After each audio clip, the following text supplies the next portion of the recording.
Hello to you all pre-matriculants and welcome to today's maths show, proudly brought to you by Macmillan. I hope you're all pumped up and ready to learn more with us because today we have a special revision lesson on Euclidean geometry. We have selected highlights from lessons shown earlier in the term to help you revise this term's work. You can download your notes for today's show from learnextra.co.za/live. Now, it's time to get on with today's lesson. Please post all your comments and questions on our Facebook page, which is facebook.com/learnextra. Or you can also follow us on Twitter @learnextra so we can help you with all your revision. So we've got circle center C with points A, B, and D on the circumference. We've got some parallel lines. AD is parallel to DC. And AD is produced to E. D1 is 108, and we've got to calculate the size of the following angles. So we've got this angle over here is 108, and we've got this line is parallel to this line. And the question is to calculate angle A, C2, C1, and B. If this line is parallel to that, John went through earlier how parallel lines have got a special relationship if we draw the transversal, and that is that the corresponding angles are equal. So that would be 108. Now when you write down the values of the various angles, you need to be able to provide an Euclidean reason. An Euclidean reason is the build-up of the various Euclidean axioms and theorems over the past few years that you've been working with him. And so it's not sufficient just to be able to write an angle and say, well, that's just because it's that way. You need to give the reason as to what you've used. So in this case, we would say that angle A is equal to angle D1. We would give its value, and then next to it we would say because AB is parallel to DC, and our corresponding angles on parallel lines will therefore be equal. So notice I'm providing a reason for that. Now, this angle on the circumference, this blue angle, is subtended by this arc DC, or DB. But DBs would subtend the angle C1. We need to find out which arc has subtended a circumference angle of 108. And that would be this big angle over here, which is this angle C2. So the pink angle would actually be double what that angle is. So that would be 206 carry 1, so it's 216. So the relationship between the center angle and the circumference angle will always be a 1:2 ratio. But because it's been the major arc that's subtended at circumference, we now can say that C2 is equal to twice of angle A, so it's equal to 216. And the reason that you would provide would be angle at center is 2 times angle at circumference. Okay, there's got to be that explanation that speaks about the theorem that deals with twice the ratio at the center to the circumference. And then finally, if you were going to work out angle C1, C1 just being in a revolution would just be 360 minus 216. So it would just be 360 minus 216, and that would be 144. So this angle here would be 144. And I think that's, yes, and then we could also work out angle B. By working inside this shape, you now have A, B, C, D. You could work out angle B by using your 2 angles you've already got in the triangle or in the quadrilateral, and you've got this angle here as well that you can work out. So 360 minus 108, and that would be 252. No, that's not 360. That's 180 because they're adjacent supplementary. Minus 108. That would be 72.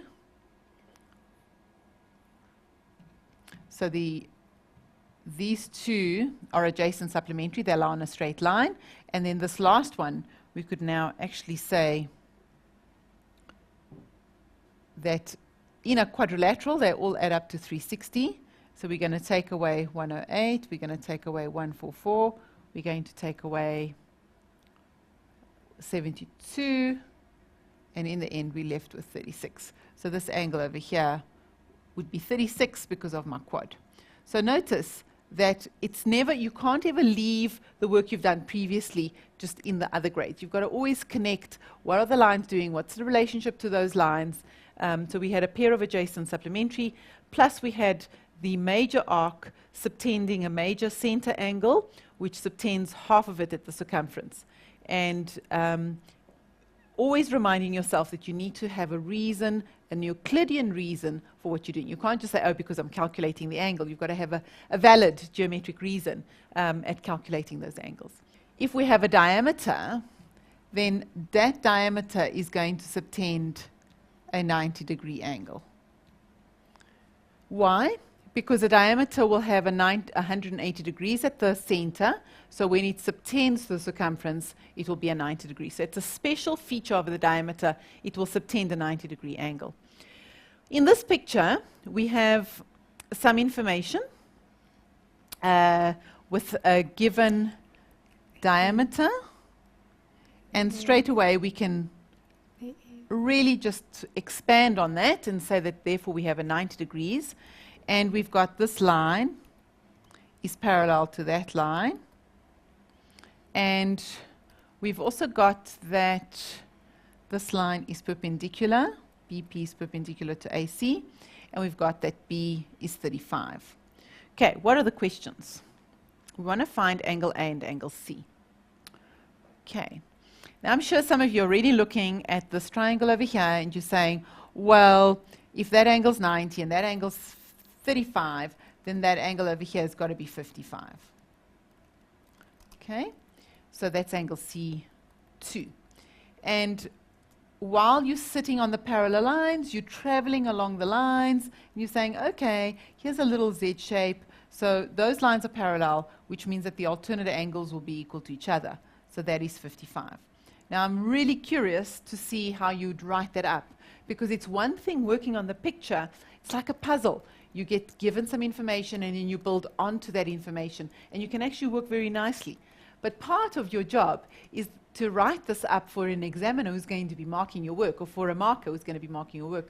So remind yourself that it's one thing being able to really get excited and working out the puzzle. It's another one, it's another story altogether to actually write it all up. So we're now going to have to set this up and say, well, C2 I know is 55 degrees because I have an angle sum, and there are two triangles in this picture, so we need to label angle sum in triangle DBC. Then we've got the special relationship of the alternate angles. Try and always write the angle that you're trying to find first, and try and write down the angle that it's equal to before you write its value, so that the examiner can see, or the marker can see, that relationship between the angles. And the reason is, always start with the parallel lines, AD parallel to CB, and then the kind of angles that you were working with. Don't just write down alternate angles, because I can give you a diagram. Here's a diagram. The alternate angles are given, but they're not equal. What causes them to be equal is the fact that you have parallel lines. So if you just had to say alternate angles, that's not always true that they are equal. And so write down the parallel lines, because if you forget to write alternate angles, you'll still get the mark. But if you leave out the parallel lines, you may not get the mark. And then finally, what would angle C1 be? Here's angle C1. Well, I don't know C1 and I don't know angle D. And I know some of you are out there and you're putting up your hands and you say, yeah, you know how to work it out, because you've spotted that the fact that this diameter has been drawn, you haven't yet placed the 90 degrees. So it's important to just make sure that if you have a diameter, go to the picture with your fingers, move along that diameter, subtend, and automatically, what you've said earlier, put it on. Do not put on 90 degrees. Don't write it in. Mark off how 90 degrees looks like on your geometry picture. It's so much easier to pick up that these two angles are now complementary and that that angle over here is actually 35. And now that we've got that C1 is 35, I want to make a comment about CBD and CDA. You've done this in grade 9 before. What kind of triangles are these two because of the size of their angles? I'm sure some of you are shouting out and you're posting it on the page, right? You know that they are similar triangles. Why are they similar? Because the size of the angles are all the same. But you can see one is smaller than the other. The size of the sides is different, but the angles are the same. And so we call those similar triangles. How would we write up the C1? Well, the first thing we did was we made D 90 degrees. So D is 90 degrees. And the reason you use is just angle in semicircle. Because this is theorem 3, we have our own rule or our own reason for D being 90 or our own reason for angles subtended by the diameter. We don't have to, in this case, say angle at the center is twice the angle of circumference. Okay, and then the last thing we did was to work out the angle C1. And C1 is equal to 180, take away the sum of the other two, which is 90 plus 55, because we know that 3 angles in a triangle add up to 180 angle sum in triangle. And so C1 is therefore equal to 35. So notice, I've made a deduction, I've given a reason. This is what we call deductive geometry. I'm deducing something, I'm giving an Euclidean reason for it. And then I've used 180. Where does the 180 come from? Because it's the angle sum in the triangle that I'm in. And then I've used, and then I've calculated 35.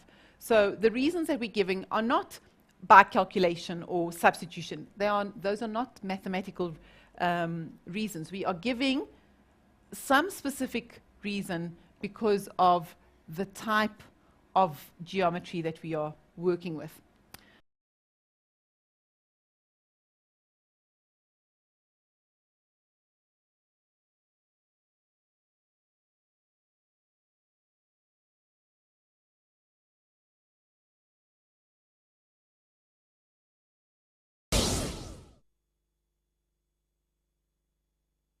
Welcome back, guys. I hope you're getting into the idea of revision. Please let us know how you are doing because I'd love to chat to you on Facebook and on Twitter. Enough of the chat, let's get back to revision now. 2 circles, they intersect at A and B, and EAF and DAC are double chords. And it's always important to know why information is given. Why are they telling us that these lines are double chords? Well, if we look at it, it's EAF. It means that EA is a chord in this circle, and then AF continues to be a chord in the other circle. So what they're really saying is that these lines are straight lines. So we've really got that these are straight lines. Because we noticed last week that the Euclidean geometry has been built over time, and we can utilize the results we've had previously. And if we don't know certain information, we're not going to be able to proceed. So we can't assume that lines are straight. We've got to be told that they're straight. So indirectly, they're telling us that. They give us the size of 2 angles, and then they say, please won't you find out what the size of DFB is. Now, it's useful to go to DFB and to say, okay, it's this angle I'm talking about, which is really angle F1 plus angle F2. So that we really know where on that picture we're on. Okay, so the first thing to do is to get familiar. Let's get familiar with this picture. We've been told that EAF is a chord, CAD is a chord, so these are straight lines that are intersecting at A. The 2 circles also intersect at B. We've been given these 2 angles. Grade 11s, at the outset, when there's so many lines that are drawn, it's difficult to focus on anything, because those lines are just blurry. They're just all over the place. So the best thing is to always go to the point on the circumference and try and gauge what kind of information do I get from those angles at the circumference. So I'm going to take this first circle, and I'm going to go to point C and point E, and you must use your hands to help you, to guide you, to subtend. You cannot just stare at the piece of paper. You cannot just look at it and hope that it's going to jump out at you. It's not. You actually have to go and use your fingers, use your hands to move along to see how these angles are actually formed. So watch what I'm going to do. If I put my fingers on CE, that means I've got this minor arc, and I'm going to now follow from C and E so that I meet at a point. And can you see that I'm going to A1? Okay, so I can talk about angle A1. But if I go back to CE, I'm always looking for the same chords. I can also subtend at B1. Okay? And I spoke about that earlier, that it's these intersecting lines that create that butterfly theorem. Now, it is important to put your fingers on CE and to go and subtend at the circumference. I can't subtend here because that's not going to give me any relationship between angles. The angles that are related are the ones that are on the circumference. So firstly at A, and then secondly at B. So angle A1 is therefore going to be 31 degrees because they have been subtended by that same arc.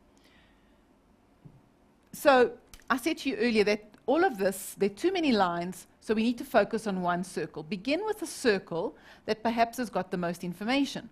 So I know that B1 is already on the circumference and it has 31 degrees. I went for CE because those positions were kind of begging me to kind of go to them and find out what was happening. But grade 11s, you can start at B1.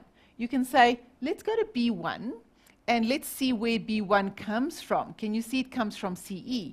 And now go and find another angle that is subtended from CE.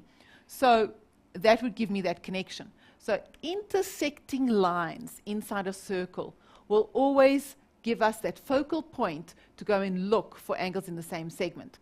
But find the angle, where does it come from? Find another angle that's subtended by that same line. So use your hands like a little maths dance. Okay, so that's 31. Now, earlier we said that this line was intersecting with that line. So if these lines intersect and they're straight, then this A4 and this A1 are vertically opposite angles. All of a sudden, the fact that you've now got this angle is 31, it's given me a cue, it's given me a clue for what to do next. So you need to start somewhere, and you always start with the given information. You always ask, I am given this, so that it's my starting point to be able to develop the relationships of the angles in the picture. So go back to it. We started with B1 as 31. We found that it comes from CE. CE also subtends A1, which is 31 degrees. Now, 31 degrees is sitting on the straight lines that I was given, so they are vertically opposite angles. Now we're going to do exactly the same thing. We're going to say A4 now is in the second circle. So A4 is coming from DF. Can you see how I'm using my fingers? DF. DF doesn't only subtend here. Where else does DF subtend? It subtends to B4. So B4 is also 31 degrees. So we started at B1 with 31. We found that it was equal to A1. We found that we had the vertically opposite angles. We then found in another circle that these were equal. At no stage have I actually been looking at where I'm going. I've just been working with what I'm given, and I've developed the various relationships. Now, if I want to try and find this whole angle, I can now say that in this triangle, all I'm missing is this angle D2. So my next question is, could I perhaps find D2? D2 is subtended by BF. BF subtends D2. What other angle does BF subtend? So I can subtend D2 on the circumference. I can also subtend at A3 on the circumference. So it's also equal to angle A3. Well, we can say that this DAC, can you see earlier we were told it's a double chord because it's a straight line. It's a straight line, so this angle is really 82 degrees, I think.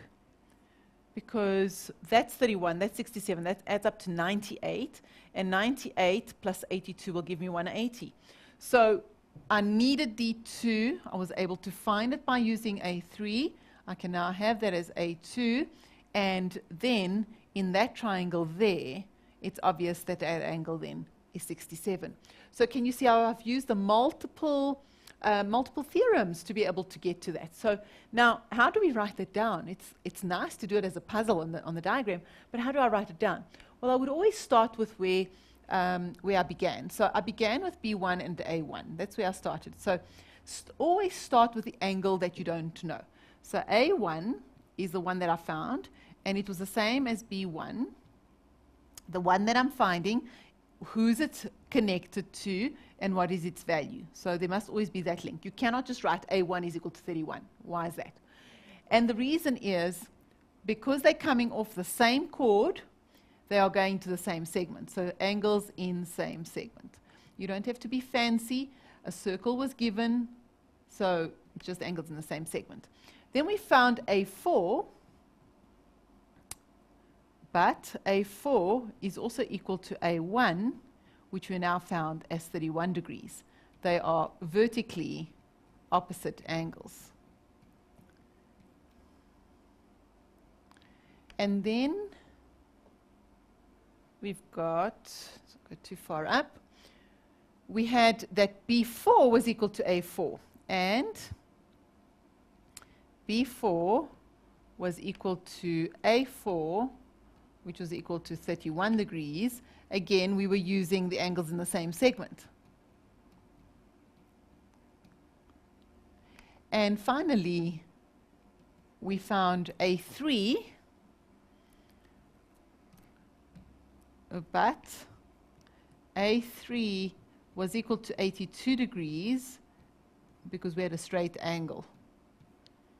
And that gave us a clue into D2 as being the same as A3 because it was angles in the same segment. And ultimately, where we really wanted to get to was this angle there, which was really the sum of those two, so that one must be 67. So the angle we were looking for, therefore, F1 plus F2 was equal to 67. Angle sum. And then you've got to specify where you are. The marker's not going to guess where you've been in triangle DFB. All right, this question's very interesting. It comes from last year's supplementary exam from the grade 12 examination. And it really brings together quite a lot of ideas. And grade 11s, once you've worked with one or two ideas on one diagram, it's important that many lines sometimes are drawn, and we need to focus on those lines that are going to give us some information. So at the start, if I just look at this diagram, there's just lines everywhere, and we need to begin to focus on what's important. And it takes shape once you've been able to read the given. So I would encourage you, as a tip, always read the given once to just get a sense for where the lines are, how many circles you've got, what kind of theorems are being asked. Then you read it again to make sure you've got all the information, because if you miss a diameter or if you miss the center, tickets. You cannot go anywhere if you don't have any information. So it's important to read it a second time. And then when we get so carried away working on the diagram and finding things and so exciting and things are moving, just read it again to make sure that there isn't something lurking there that you've perhaps forgotten and you want to insert, which would actually be useful for some other questions. All right, so here we go. We've got O is the center. Okay, highlight that. O is the center. Without a center, we have no radii. Without a center, we have no diameters.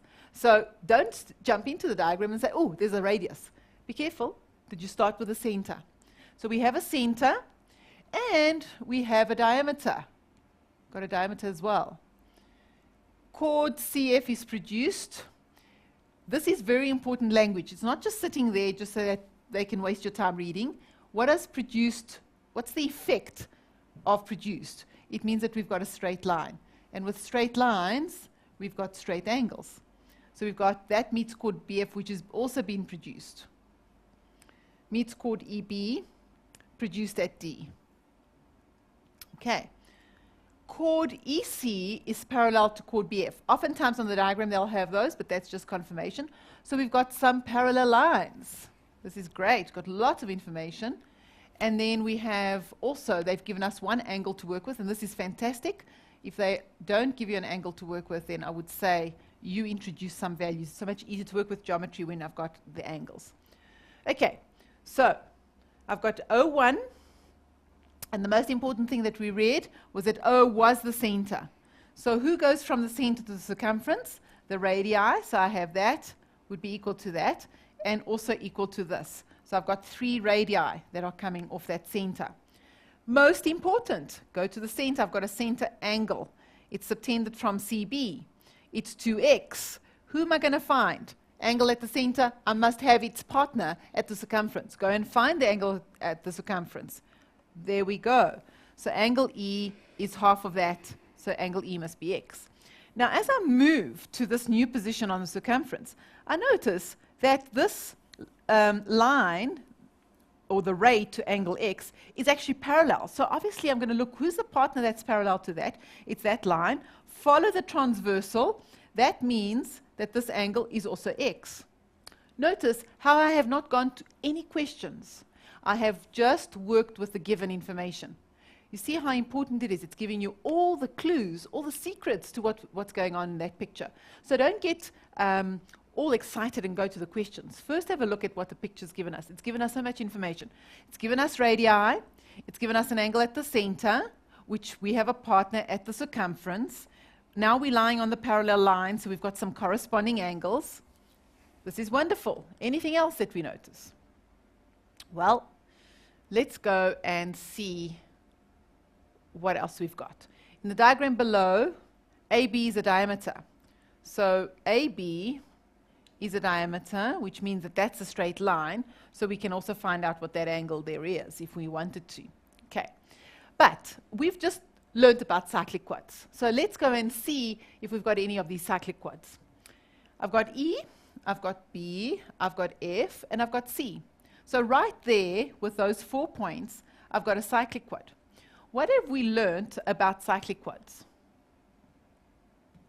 So let's color them in pink. So I've got C, I've got F, I've got B, I've got E. We've learned that the opposite angles exhibit a special property, that the opposite angles are supplementary. So this angle must be 180 minus x. Okay. Now, that CF we read, CF was produced. CF was produced, which means we have a straight line. If this was not a straight line, this angle here would not be x. That is very interesting, grade 11s, because what deductions do we make? We have 2 angles that are the same in a triangle. What's special about the triangle? Okay, this line is equal to that segment there, okay?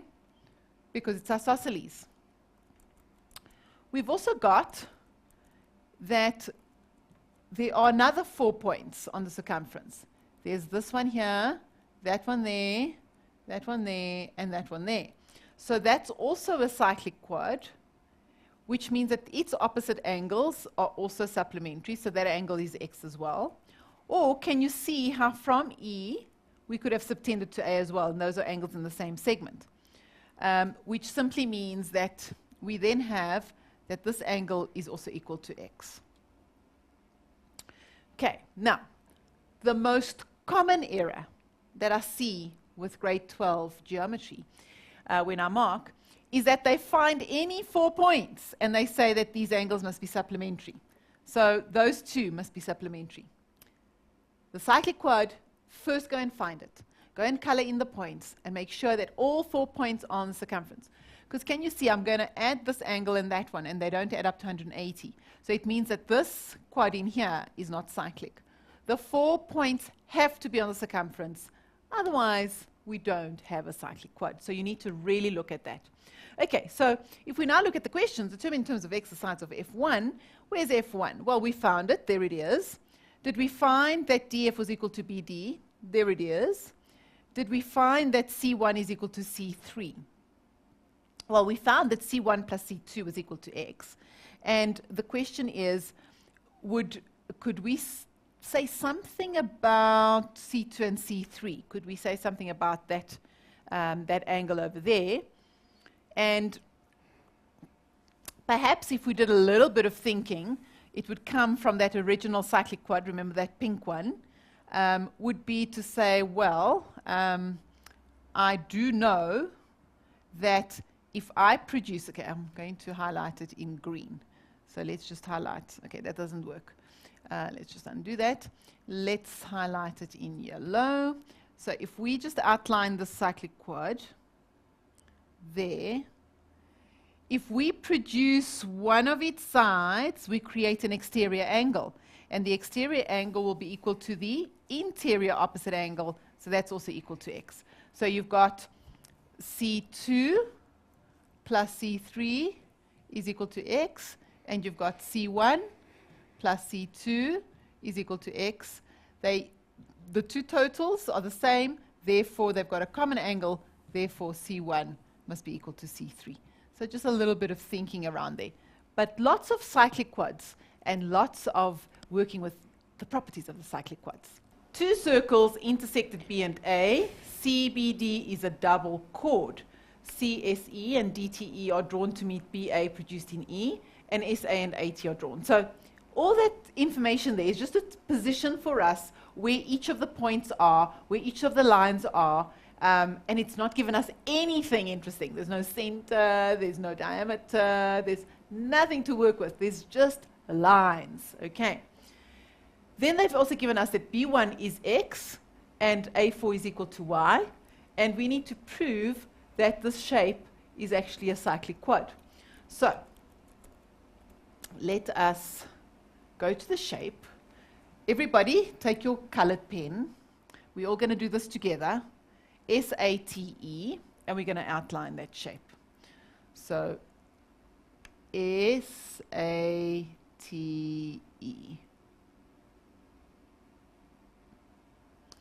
Okay. And we've got, as I said, CBD is a double chord. Why are they giving us that information? Because CB is a straight line. CB is a chord in the circle. BD is a chord in that circle. They're not congruent circles. They haven't talked about that, so we can't assume that. But they've given us that B1 and A4 is equal to Y. And we've got no other information. If we go back to it and we just read it again, they intersect. We've got a double chord. We've got those lines that are drawn to meet BA produced. So BA is produced. BA is produced, which means that that's 180 minus Y. Okay. And now we want to prove that that blue shape, it can be cyclic. Meaning, we want to prove that ASET, those 4 points could lie on the circumference of the circle. What did we do just a few minutes ago? We found 3 ways of proving it's cyclic. Either its opposite angles must add up to 180, or its exterior angle must equal to its interior angle, or the diagonals must subtend equal angles. Well, there have been no diagonals drawn, so I'm not going to go that route.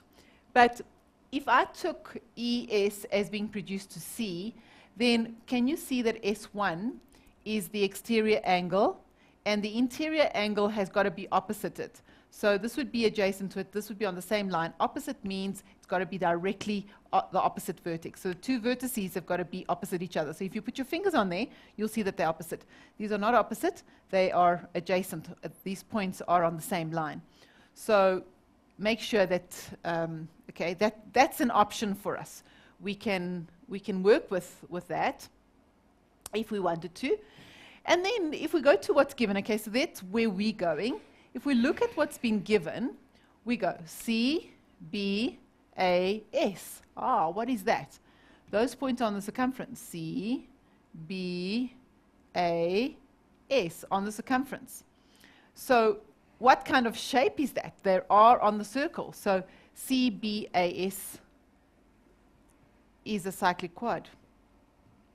If it is cyclic, then what do we know?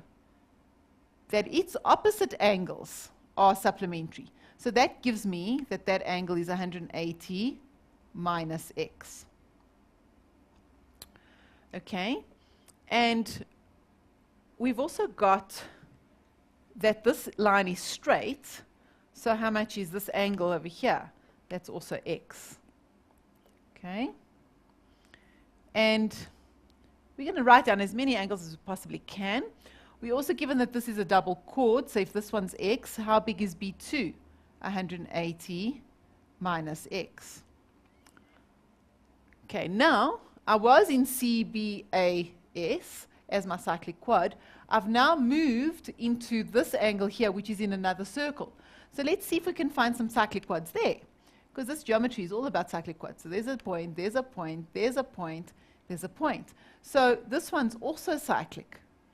And if that is cyclic, then this angle over here is equal to x.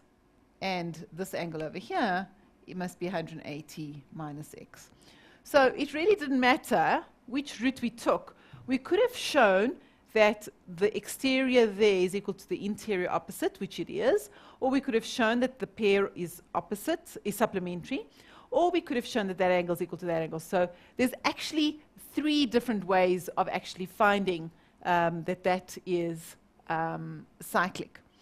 Okay, so now if we had to just write it up, where did we start? Okay, we started off with either that as being supplementary because we needed to get to T1, or we could have said we could have started with this angle over here. So if you want to go with B1 and S1, you would write S1 is equal to 180 minus B1, the relationship. And the reason that we use is opposite angles in cyclic quad. But because there were 2 there, you need to mention which one. So be specific, CBAS. Okay? And that would mean, therefore, that S1 is 180 minus x. If we had then said that B2 was 180 minus x because of the straight angle, then we can automatically say that T1 is 180 minus B2 because opposite angles in cyclic quad, and in this case we have BD 80, and therefore T1 is equal to 108 is equal to x. And looking at T1 and S2, we can then say for S2 is equal to x, these would be the same, and therefore that blue shape is a cyclic quad. And I'll leave you to work on why is STDC a cyclic quadrilateral. Okay.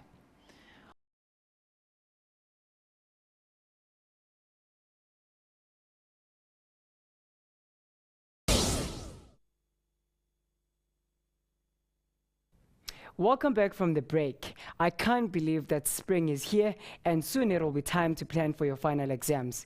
Don't stress, exam school is coming in term 4. We'll be here to support you all the way. But for now, let's get back to our revision lesson. I've taken the question from this year's supplementary examination from the grade 12 paper, which used to be paper 3, has now been incorporated. For those grade 11s, if you're doing geometry, you can go through all the 2008 to the 2012 exam papers and find paper 3 on the Gauteng website, and you'll find quite a lot of examples to practice on paper 3. Right, so in the diagram we have some information, and part of doing geometry is being able to read the given and not missing any of the given. So we have O is the center. This is very critical because centers give us so much information. It gives us angle at the center. It can give us some radii. It can also give us a diameter.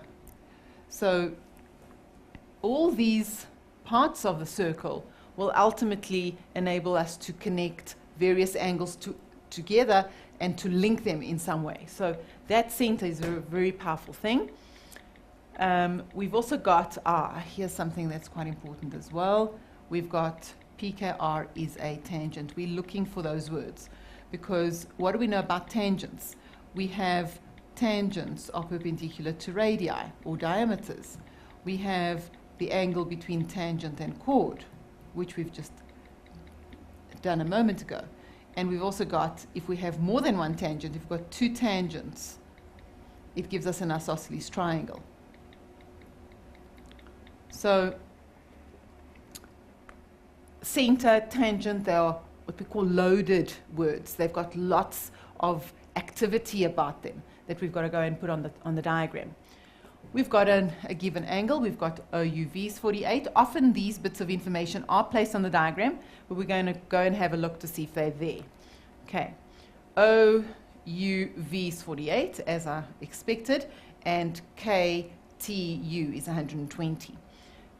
Now, last week we learned about cyclic quads, and we said that in cyclic quads, we would have that the opposite angles are supplementary.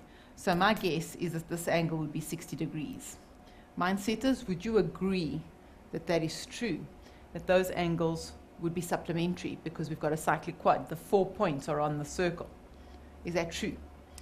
One of the biggest errors that geometry students make is to kind of work with the theorems that they've learned and apply it anywhere and everywhere. They do not look for the conditions under which those theorems exist. So I've posed something to you. I've said, are those angles supplementary? I'm hoping that back home, wherever you are, that you are actually jumping up and saying, no, that is not right. Those angles aren't supplementary because a cyclic quad only exists when the 4 points are on the circumference. So if we start counting U, T, K, O, U's on the circumference, T's on the circumference, K's on, but not O. So therefore we do not have a cyclic quad. We would have to have all 4 points. So U, T, K, V are in fact 4 points on the circumference. So grade 11th, here's a tip. You want to be able to identify your points being on the circumference because all the theorems are about some position on the circumference. So if you're not on the circumference, forget it. These theorems are not going to work. So first focus, where are my points on the circumference? Where are my angles on the circumference? Then the second thing you do is to see if there's a center, because a center angle is related to the circumference angle. But any other angles are really not connected through the circle theorems that we've done. So let's go and have a look just what I mean. If we go here, you'll see. Can you see this angle C is at the circumference, D is at the circumference, C is at the circumference, C is at the circumference, and all these angles over here, E, F, A, they're all at the circumference. So where do I begin when I start doing geometry? With the circumference. Okay. So I was really trying to identify whether you are with me on this. Yes, U's on the circumference. Yes, T. Yes, K. O's not at circumference. So O cannot be 60. So let's take that away and let's go back. Let's go back to seeing what we have then. So back to the given. O is the center. Okay, mark it. We've said that the radii, we would have radii, so that line there would be the same as that one. Okay, imagine that's like a little puzzle and you're putting all these things that you know on the diagram. We've also got that the circle K to UV. So they're already giving you that these 4 points are on the circumference. If they are, then this figure is a cyclic quad. So VK TU is cyclic. What do we know about cyclic quads? We know that the opposite angles are supplementary, and we know something about the exterior angle. Okay, so we now have definitely that V is now the 60 degrees, and earlier on, circles are very predictable shapes. We can see the size of the angle. It's not possible that this obtuse looking angle would be 60, because I think that's very deceiving. A diagram won't give you the exact sizing of the angle, but it's got to be within its range. So if it's acute, it's an acute size. If it's obtuse, it's an obtuse size. So it didn't make sense for us to make that 60 earlier on. Okay, so we've got that as 60. Then What else do they give us? We've got a tangent, right.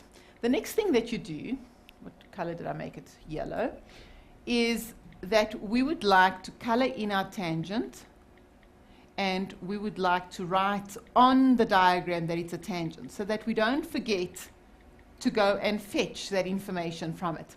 It's very easy to read it, to go onto the diagram, to see so many lines. There's 1, 2, 3, 4, 5, 6 lines there, and to completely ignore the fact that it's a tangent, and I've got this information about this tangent that I need to put on. So the first thing is I would have my tangent, and I would say, well, if I'm choosing that as a tangent and I choose this one as a chord, remember you've got the choice here. If I choose that as a chord, then I put my fingers on the chord and I subtend into the opposite segment. I know that this angle is equal to that one. I'm not going to put it on just now because I want to show you some more angles, but I certainly know that's equal. But I can go from the other side as well and choose that as my chord, meeting at K. If I choose that as the chord, then I'm going to subtend all the way to U2 and this 48 degrees. And if I choose this as a chord, then I can subtend all the way to V, and so this angle over here is also 60 degrees. Okay, so whichever way you want to look at it, you're going to have many chords that are meeting there, and it's about, in fact, that one's not a chord, that's a radius. You've got 1, 2, 3 chords meeting there, so you're going to have 3 angles between tan and chord that you've got to just be aware that you could be using. So it's information that's available to you. We have a diagram with a tangent where we've labeled it. We've got a center that we've marked off the radii. We've been given that angle as 48 and that as 120. We've identified that we've got a cyclic quad, so the opposite angles are 120. And we're now ready to calculate angles. The first one is V, which we've done already. Now remember that geometry requires you to be able to give reasons for what you're doing. So you would say angle T plus angle V is equal to 120 degrees. Why am I saying 120 when it's actually 180? And that's because it's the opposite angles of the cyclic quad. Angles of cyclic quad. Then that would give us a V of 60 degrees. Okay, next one is KOU. KOU is this angle, and KOU comes from the circumference. I'm not changing my circumference, I'm subtending to the circle, and therefore there's a 1 to 2 relationship. The angle at the center is always double the angle at circumference. So that would be 120 degrees. So that would be KOU. Now, watch grade 11s. Just watch very carefully. You've now got the center angle, and you've got an isosceles triangle. We call this the apex angle because it's the angle sandwiched between the two equal sides. If that happens, if you've got an isosceles triangle, it's obvious that this angle over here must be 30 and 30, because the base angles of your isosceles triangle are equal, and my triangle's got 180 degrees, so I can find U2. And if you look at the next question, it was exactly that. We had to find U2. K1 is now this angle. Now, the moment you go to K1, you can see that it's sitting on that tangent. So there must be a relationship between the tangent and the chord. And remember what we said earlier. Choose your chord. K1 makes K is sitting on VK. If you subtend, you go nowhere. So we've got to actually not use that chord, but we've got to use the chord that will subtend that angle. So it's actually that chord as well, because I can actually subtend that way, and I would get this angle that would be equal to it.